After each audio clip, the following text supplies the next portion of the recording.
Well, again, welcome everyone to today's meeting. We appreciate your flexibility. We decided to make this a meeting so we could actually hear from you guys, be able to answer questions, and hopefully be able to connect and learn from each other today. As we know, webinars are not always the easiest way to do that. So we have made it a meeting. So just FYI, and appreciate everyone joining us to learn how you can take action on the Broadband Infrastructure Fund. Today, we really hope to empower y'all community voices and local leaders to raise your voice on this important ballot measure, Proposition 8. And we hope to provide some more specific tools and resources that you can use to mobilize voters and educate voters as well before the November election. Again, as you're hopping on, if you could please share your name, organization, and the community you represent via chat, that would be really helpful. And joining me today, I'm so excited that I feel like my partner in crime on all things digital connectivity, Dr. Kelty Garpy with Texas Rural Funders, is joining us. Kelty, do you mind saying hello? Any opening remarks? Good afternoon, everybody. I'm so pleased that we can work together. And really what we want to do today is help build some momentum and figure out how to give you all some tools as we move toward the election. Great. So we're going to go to the next slide, and we have a packed agenda, but we want to allow time, most importantly, to hear from you and how we can support you in your efforts. Kelty, can we go to the next slide? There we go. So just a little bit of housekeeping. If you can, please mute yourself. Again, this is a meeting, not a webinar, so folks can be able to control their mute and unmute function. We also ask for any questions. Feel free to raise your hand throughout today's presentation and discussion, and we really want to hear from as many voices as we can. So please use that raise your hand function during the points in time where we have time for questions and discussion. Also, this meeting is being recorded, and we're going to share that with all attendees as a follow-up to the meeting. And we will also share the slide deck as a PDF that will have workable links to some of the items that we're discussing today. Again, please make sure as you're joining to share in the chat box your information so we can make sure to follow up with you if needed. So before we dive in, I really would love to get a pulse from everyone on where you're at, not only on the issue of Proposition 8 and broadband funding, but also on voter mobilization, as I know some of you guys engage in get out the vote efforts. So I have a poll for us that I'm going to try and load that we would love to hear from folks on. So first question, would love to know, question to everyone, and poll question. First one is, how comfortable is your organization with engaging in voter engagement in election activities? Very comfortable, somewhat comfortable, a little comfortable, not comfortable, but interested in learning how we can engage. Sorry, that question is cut off there. Or last option, I didn't know nonprofits could engage in election activities. Would love to see where everyone's at to help really guide our discussion today. We'll give it a few more minutes for folks to respond. Thank you, everyone. Give it about 10 more seconds to respond on how comfortable is your organization with engaging in voter engagement election activities. All right, thank you, everyone. I'm going to share these results so we can all see them. It looks like many of you are very comfortable with voter engagement activities. Do have a couple that maybe are not so comfortable. So we hope maybe this meeting today and the information we share can help provide some additional confidence and guidance, especially if you're a nonprofit, and how you can engage in voter mobilization efforts. So with that, Kelty, I'm going to stop sharing my screen so we can go to the next slide. And I feel like I want to provide a little bit more background on why Kelty and I wanted to bring this content to you, to our partners in our network.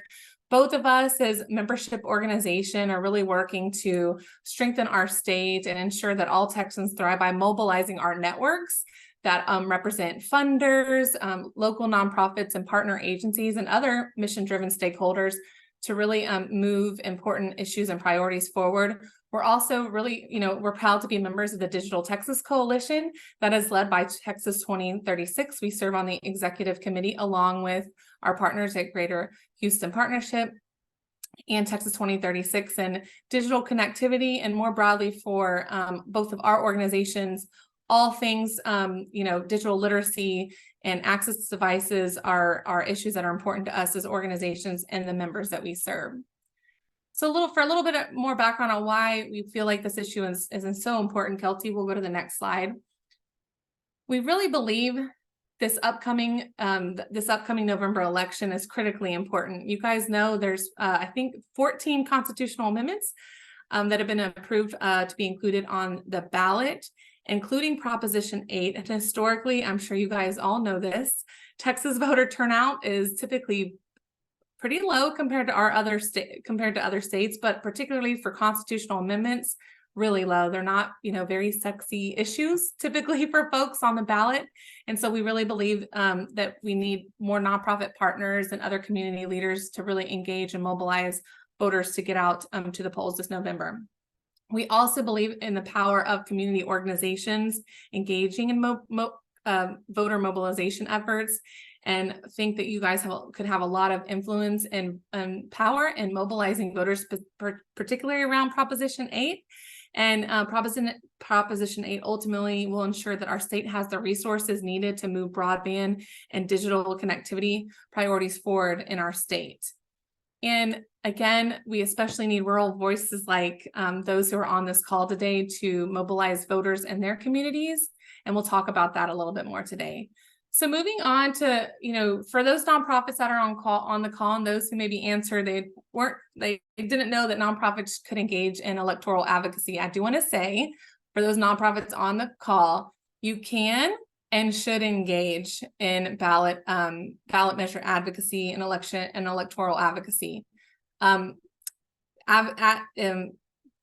Yes, it is engaging in electoral advocacy on a ballot measure. This is an approved activity as it is considered lobbying, not electioneering, which is prohibited with the 501c3 status. Nonprofits, again, you guys can and should engage, and we hope today will empower you to be able to do that. And it's important to note that the ballot measure advocacy is an attempt to influence the passage or defeat of a constitutional amendment, not an election or defeat of a candidate. That's what makes a difference and allows nonprofits to be able to engage in this type of advocacy. You guys are free as 501c3s to take sides on ballot measures, again, as it is in a lobbying activity, subject to the normal limits on lobbying for nonprofits. I'm not going to go into all the rules on lobbying, so I'm just, Evan's going to share some helpful links both on election-related activities for nonprofits, as well as public charities engaging in ballot measure advocacy as well. If you have any specific questions, you can always reach out to Kelty and I to be able to help guide your nonprofit in being able to engage more in this type of work. So Kelty, we'll go to the next slide. I'm going to pass it on to you to share a bit more background I think will be helpful on Proposition 9. Thanks, Ashley. So we're going to send these slides out afterwards, and we wanted to give you all specific links and a little bit of summary of the legislation that led to this ballot measure.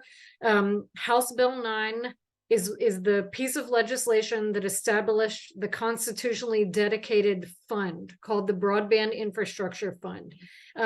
There's a number of allowable uses, and there is some flexibility, but we've pulled out some of the highlights. So first of all is administration of grants, and the option of providing matching funds for the BEAD program, which is the federal dollars that will flow to Texas. Second, next generation 911 means the transition of 911 services from analog to digital. So there is funding in here that's really important, particularly for rural areas, but in general for the state around 911. And then the other component is pole replacement programs. So having existing poles is what allows broadband infrastructure to be put in place less expensively. So those are some of the uses. And again, there is additional flexibility for other things around digital opportunity programs. But House Bill 9 is accompanied by House Joint Resolution 125. And so that's what everybody is voting on, or what authorizes the creation of the constitutional amendment. So that translates into Proposition 8. There are 14 constitutional amendments. Prop 8 is the creation of the Broadband Infrastructure Fund. And it's important for everyone to realize that this is not a new tax. The funds are already there, allocated by the legislature. And so what we're voting on is releasing those funds to the Texas Comptroller for the uses that are outlined on the previous slide. And I think there's some confusion out in the field that it is a tax. It's useful for you all to know that Texas had so much surplus funding that if we didn't spend some of those funds, we were going to be in danger with our bond ratings for the state. So it is necessary to spend some of the funds that are outlined. I wanted to spend just a minute talking to you all about the public comment period, because it is interconnected and confusing if you haven't participated. So the legislature gives each of the state agencies rulemaking authority, and many of both the rules and the grants that the state agencies oversee have public comment periods. And so there are actually 3 separate public comment periods coming up. The first one that's open right now is Senate Bill 1238, which, if you followed last session, is considered cleanup from House Bill 5. And the reason that this is important is because House Bill 5, or Senate Bill 1238, in this session outlines definitions of unserved and underserved. It does a lot of cleanup to make sure that state definitions related to broadband are aligned with the federal requirements for how BEAD money should be spent. So that period is open, and you email the comptroller's office. There are 2 more coming up, and I just wanted to put the dates on the calendar for everybody. So the BEAD plan, which is how money will be spent over the next 5 years, will be open for public comment November 2nd. And then the digital opportunity plan, which is currently under development, that public comment period is November 27th. And so if you have not done public comment periods before, I put some very detailed instructions here, but you go to the Secretary of State's website and look at the Texas Register. I wanted you all to know that it's available as a PDF or an HTML only. And so you can search by keywords. And again, you can pull it up and see that underlined sections are new language versus strike through sections, which are old language that's being removed. And so if you do pull up the Texas Register right now, you'll see there's a lot of underlined language because it's all of the pieces that are being added to the rules. It's important to follow the instructions as they're outlined in the Texas Register, and I've screenshotted and pasted the instructions for the public comments that are open right now. And again, the reason we're highlighting this is because this is the public engagement piece about how things are defined that will influence the grant programs and the money, both state and federal, that's about to flow. Ashley, let me turn it over to you to talk about polling. Great. And before we more specifically talk about Proposition 8 and some voter engagement resources and tools that we've created, Kelty, I do want to go ahead and ask another poll that I forgot to ask at the beginning related to this Prop 8 voter engagement activities that some of the folks on the call may be engaged in. So I'm going to go ahead and pull that up if you don't mind. I'm going to go. All right, so this next question is specifically related to Prop 8 engagement. So just really curious to know, how engaged is your organization on the ballot measure Proposition 8, which creates the Broadband Infrastructure Fund amendment? We have very engaged, somewhat engaged, a little engaged, not engaged, but interested. Would love to get a pulse from you guys on where you're at.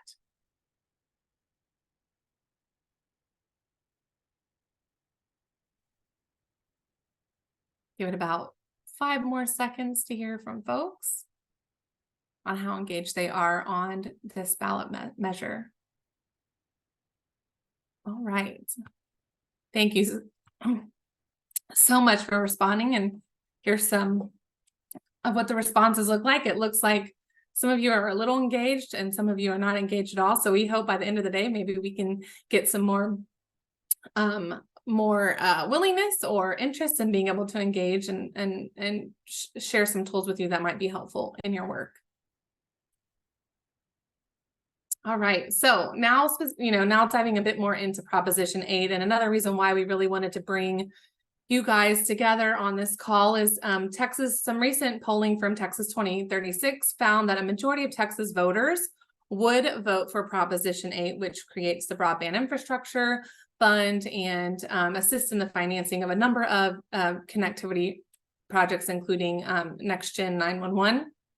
However, the polling really does show that more education and support may be needed, particularly among certain voters, including Republicans and those individuals 55 and older that are also in the Republican Party. So we are a bit concerned that by the polling data, with many folks, including Republicans, being unsure or not supportive of all, that this issue potentially has become politicized. Despite all of the bipartisan work of our state leaders on broadband for many years, as well as all of the advocacy of our by partners like you guys that are nonpartisan, we are concerned that potentially Proposition 8 has been politicized, and we really need many organizations raising their voice and educating voters on what this does and why it is so important. So I am curious just to hear from folks, particularly those representing rural communities, wondering who engages, and particularly, these older adults in rural communities or GOP voters. Curious anyone on the call that serves or does work in those communities.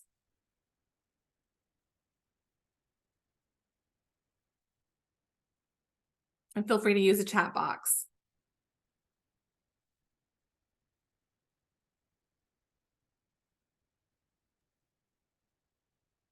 Well, it'd be great to know. Great to hear from Pottsboro Library in Grayson County. Yes. Diane, you guys are doing incredible work. And I know, given the communities represent, you guys could be big voices on this and influencing and mobilizing voters. Great.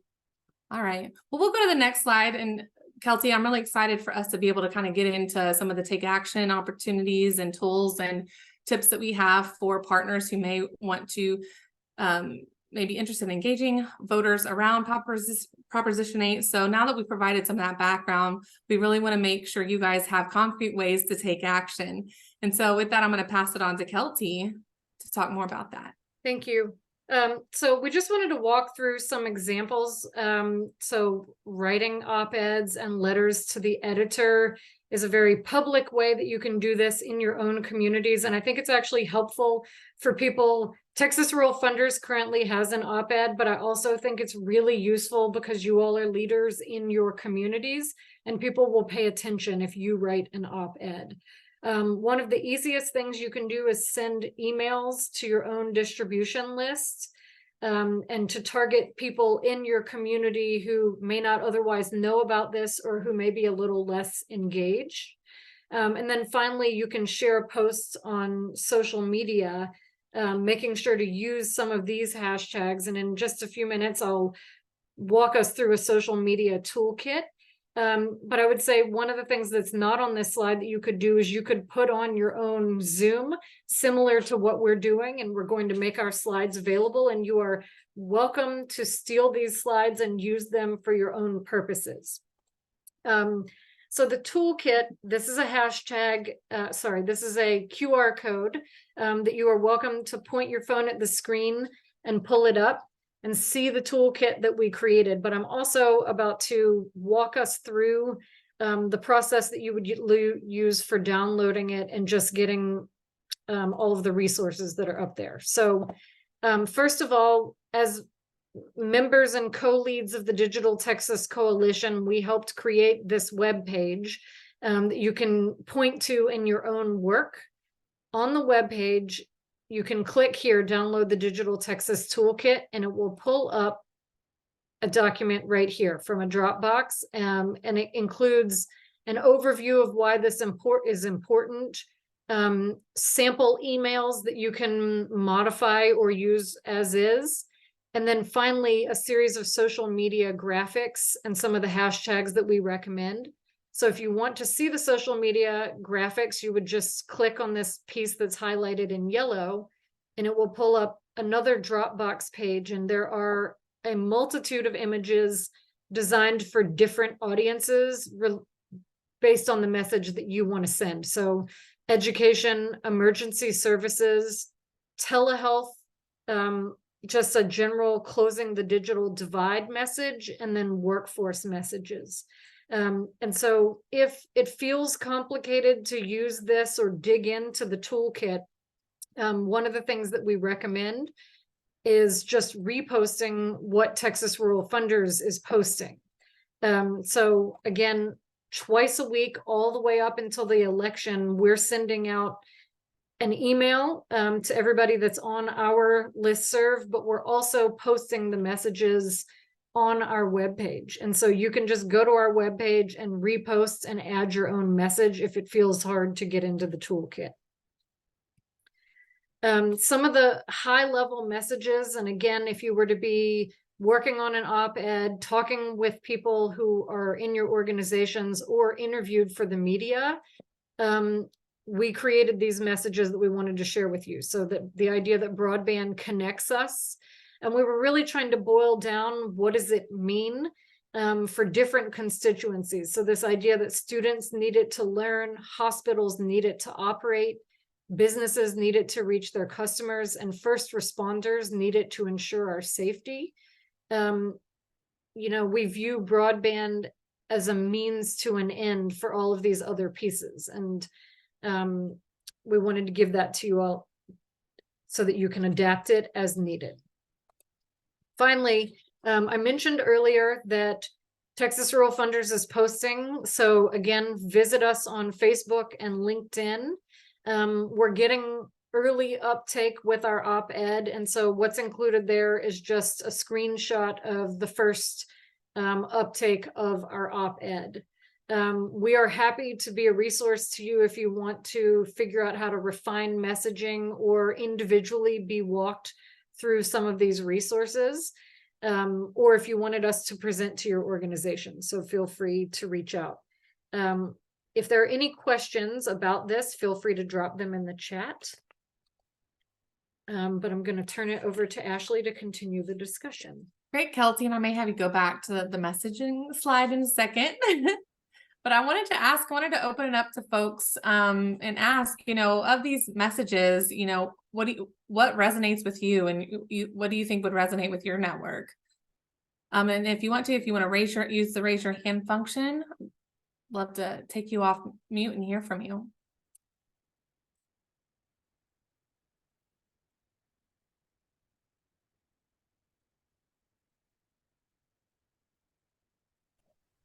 Ashley, I'll say this for Tarrant County, because of the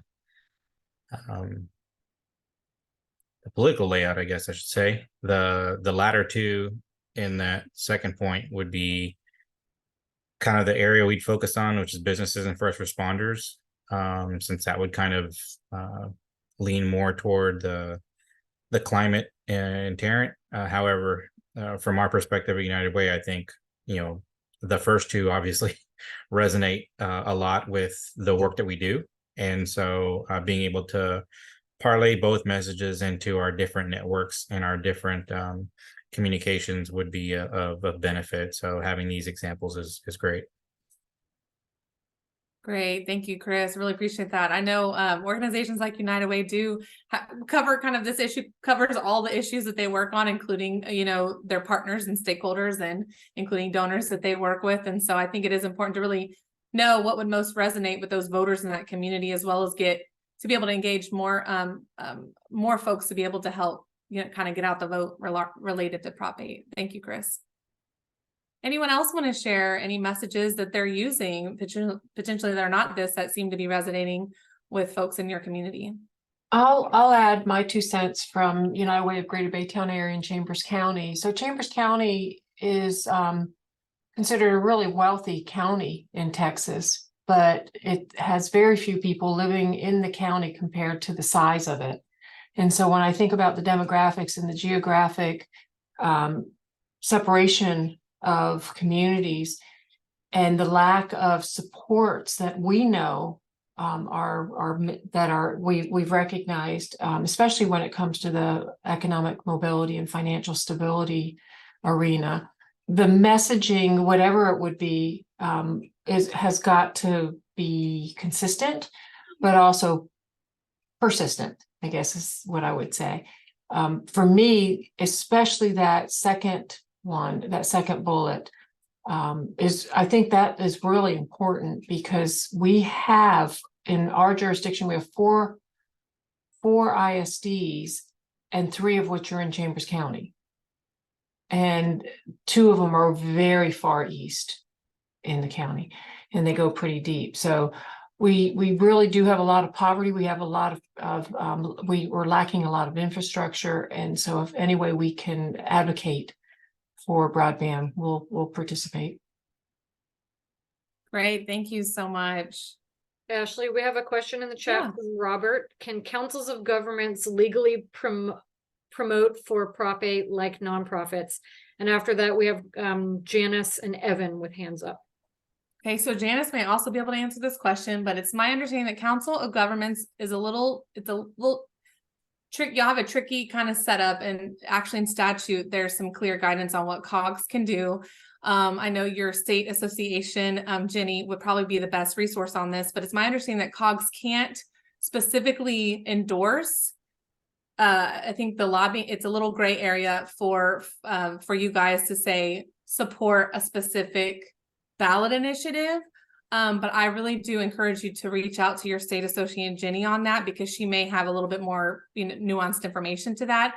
I could just know to me, it would be related to y'all's ability to take specific positions on bills during legislative session. I know that Council of Governments that is not an allowed activity. And I think strategically you guys as a network have decided not to do that just because you guys want to remain as, out of the weeds as possible, given where your funding comes from. So not the best clear answer, but I will I'll reach out to Jenny too, to get more guidance for you, for all those that are on Council of Governments. And we have a comment from Stephanie that says, I'm on our local COG executive board, and you're right, Ashley, regarding limitations to supporting or taking a position on a bill or issue.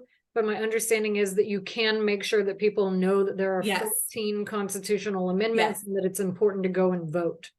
And as a follow-up to this, y'all, I've actually drafted some content like messaging like that, where it's more voter education, like what's on the ballot on a number of things. And I can maybe narrow it and tweak that a bit more if that's helpful to you guys, to where you're just really educating voters on what's on the ballot and what these mean for your communities. But not asking them to take a specific position, which could be considered lobbying. And Janice, you're up next. And then Evan. Great. I'm the president of a League of Women Voters chapter that serves 5 rural counties between Houston, San Antonio, and Austin. And I'm responding first to the key messages. I think, the pandemic, all of these messages hit home for us every day. And one of the issues that has been, made our area particularly vulnerable is that in many cases, particularly in the rural areas outside of our city limit, our town limits is really what they are. We only have one provider. So if we have one option for broadband, and often speeds aren't very fast. So one option, and then just the pandemic was a tremendous reminder of how dependent we are for all of these purposes. And on just educating about this upcoming election, just a reminder for all of you, the League of Women Voters publishes a nonpartisan voters guide that does explanations and pros and cons for all of everything that's on the ballot. I'll put a link to the PDF for this current one in the chat in just a second. So you can have that. But if you are in an area that a league serves, they should be out and around And there's also a digital version that's on a site called vote411.org.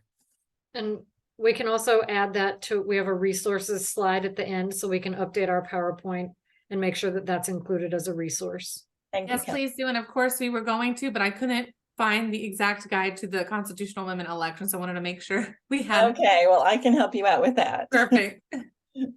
We love all that the League of Women Voters do for educating our Texans on what's on the ballot. Thank you. And Evan, did you have a question or comment? I did. Okay, now I'm back, right? All right, so the question that I had was really more for Ashley and our United Way partners is, how has this messaging been enmeshed with our ALICE language that we use of our asset limited, income constrained, and employed population? Because that here in Longview and Gregg County area, that has been a piece that we're really hitting home on. About 42% of the county is either in ALICE population or in federal poverty. Like, how can we connect? Like, these key messages are great, but how do we take it a step further to say, like, kind of like what Janice was saying with the pandemic and the not having access to internet during schooling time and stuff like that. So is there anything going on with that? So that's great. And that is a great suggestion, Evan, that I will put to our network. I'll create some language around that. And for those who are not familiar with ALICE, which is a tool we use to talk about essentially the working poor. It stands for Asset Limited, Income Constrained, Employed. And we have many states have implemented this tool. Many United Ways and other states have implemented this to be able to move important impact priorities forward, and just put a different face to folks who are working, but yet still struggling to make ends meet. So I will do that for our United Way network. And if I get it done quick enough, Kelty, I'll be happy to share that with the larger network of folks as well. We have a good question from Robert in the chat about Prop 8 information in Spanish, which is something that we can work on. We don't readily have that available, but we can work on updating the materials and making sure that some of the images in particular are in Spanish.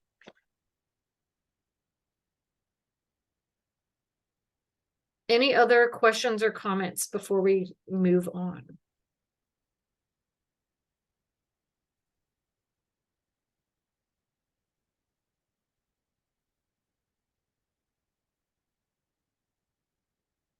Ashley, I don't remember if we talked about this. We addressed that. We can go to the next slide. And Okay. if folks do have other ideas for messaging or framing that they think would be helpful, please include that in the chat, and we'll be helpful to kind of put our thoughts around that and how we can help you. We just wanted to share tips and tricks as you all start thinking about this. So this really started inside of Texas Rural Funders. We said we're going to work to put some resources out all the way up to the election. And what we decided was twice a week until November 7th. And so we planned that out. What we did was take the images that you saw in the Dropbox a little while ago and decided on this day we're sending this message out. So we are using some staff time and some capacity to schedule the posts ahead of time, but it has made it a lot easier. Again, as I mentioned earlier, if this feels hard or you're a small operation, feel free to just go reshare what we're sharing. And then finally, we've gotten a lot of uptake on LinkedIn and Facebook, and I love it that people are adding their own organizational message that resonates with their audience. And one thing we talked about is making sure to tag partner organizations. And if you don't know how to do that, we're happy to walk you through it. But that is part of what helps get people to pay attention and continue the echo chamber effect that we're looking to create over the next month. And part of why we wanted to have this today is we're not very far out from when early voting begins. And we view this as a touch point for you all. But again, as I mentioned earlier, if you're willing to do this, whether it's through email or your own Zoom platform, that will help continue getting the message out in your communities. That's a great transition, Kelsey, to some important dates that you guys want to probably keep top of mind as we are getting close. We are deep in the election season around this, and just wanted to put these reminders out there for you for any additional guidance on voter guides, because I know, things have changed over the last few years. Please visit the Texas Tribune. They have a helpful guide on all of the constitutional amendments that will be included on the ballot, as well as just voter information that is needed for folks to vote.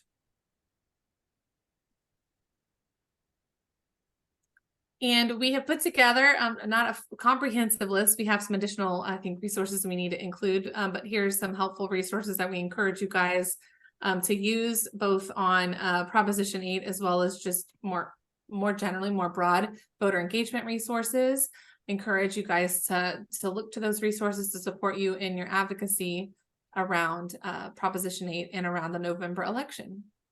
And Janice has dropped in the chat the League of Women Voters resources that are available in English, Spanish, Vietnamese, and Chinese. So they're way ahead of us on the translation.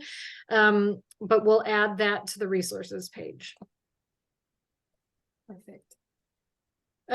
Finally, if you all are interested and willing, we have a Google Doc here where members of Texas Rural Funders and some of our partner organizations have shared what we're doing, and if they're using the toolkit. And so we would love to open it up briefly, and again, drop it in there, because that helps us know what people are doing and if there are opportunities to coordinate, or it's a good way to get ideas from other organizations and regions. But if you all are doing engagement on Prop 8 already, we would love it if you would unmute and share. And then the other question is, if you're not doing the engagement, is there anything else that you feel like you need that we may be able to help with? And feel free to drop that in chat or unmute yourselves. Kelsey, this is Chris. In Tarrant County, we received an FCC grant to promote the ACP program at the federal level. And while that addresses the program offerings, it doesn't address the the implications of not having this passed. And so I know our marketing team is looking at a campaign to align with the grant mission. However, one of the reasons I'm on here is to make sure that I can capture some of these critical points and messages that I can share with them and pass on to them, so they can incorporate accordingly, and ensure that we're not missing out on an opportunity to kind of align that message. Chris, one of the things that I didn't mention sooner that I think is an important talking point is there's about $42 billion in federal money distributed across all 50 states and the territories. Texas received $3.3 billion. That's more than any other state, and it's an indication of our level of need. Yeah. But part of the way I look at the state funding, because no funds will flow to Texas federally until 2025, is as a flexible supplement. So it is really important that we get these state dollars that will be available sooner, and that will address things like pole replacement and the next gen 911, because all of the pieces are interrelated. So just the $3.3 billion, and that it's an indication of our level of need. Let me see. We had a good question from Peggy. Is there any funding available for bulk mail efforts, Kelsey? Not that I'm aware of, but I just returned from the Federal Reserve Bank Digital Opportunity Research Forum that was last week. And one of the lessons learned from out of state, a group that was doing a broadband survey said when they were doing a paper survey, the bulk of their budget for all of the work was the mailing costs. And they said it's really important to address it to resident, not to an individual person's name, because if you address it to somebody's name and it gets returned, then the money that you've spent on that, it doesn't get forwarded. So if it says resident, it goes to whoever is currently at that address. But they also said if you use bulk mail rates, then you need to plan on a 6-month process. So to my knowledge, there's not funding available for bulk mail, but I would say in our digital age, one of the things that I like to push our thinking on is using our network. And I'll give you an example is in my former work at Texas Education Agency, there's a mechanism called letter to the administrator, which is an email that goes to every superintendent in the state. And so just with the fast pace of everything moving into the election, and Peggy, you may have some reasons that you want to share for using bulk mail as opposed to digital, including lack of connectivity. But I would focus us on radio or local newspaper or Facebook, which people may be accessing on their phones. My question would be if a Facebook campaign would be cheaper and more effective if you could target it to your region. But again, feel free to weigh in if you have thoughts about bulk mailing being better, and take those tips from our out-of-state research partners. Diane shared that she's going to be presenting to the county commissioners court tomorrow about Prop 8. I think there are a lot of great opportunities through councils of governments and your local government partnerships to work to get the word out about why this is important. Any other comments or questions before we move to our closing poll?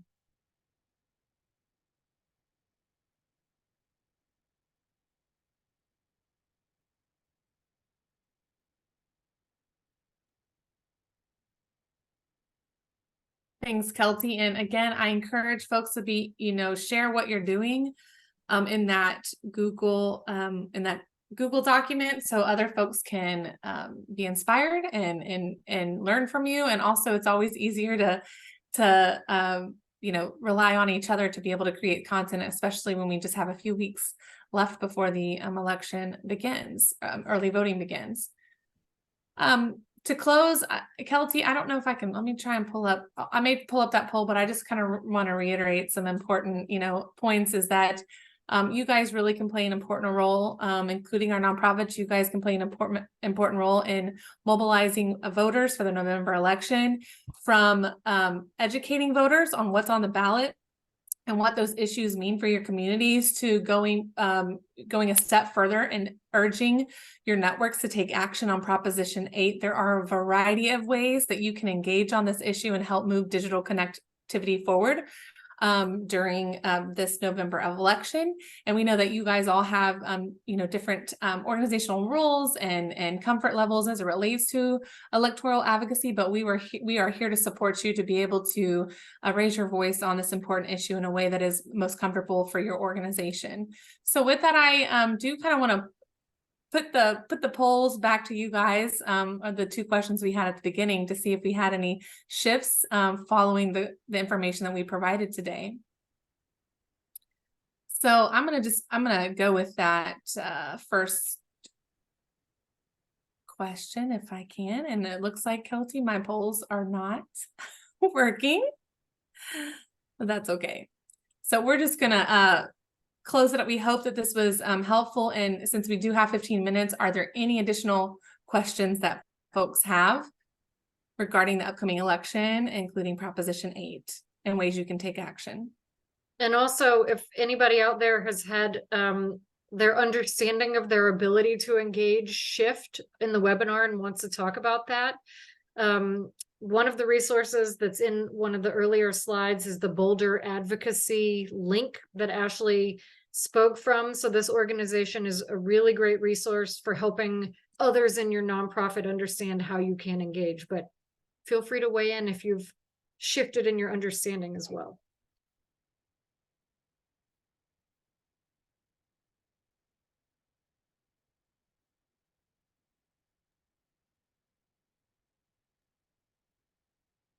Well, all right. Well, just know we are here to support you guys and you know, raising your voice and being a source of education information for voters for the November constitutional amendment election that's coming very soon. And if we could go to the next slide, we'll share our contact information, Kelsey. And just appreciate you guys taking the time to join us today. And Kelsey, are there any other closing remarks you'd like to add before we close today and give back some time to you guys?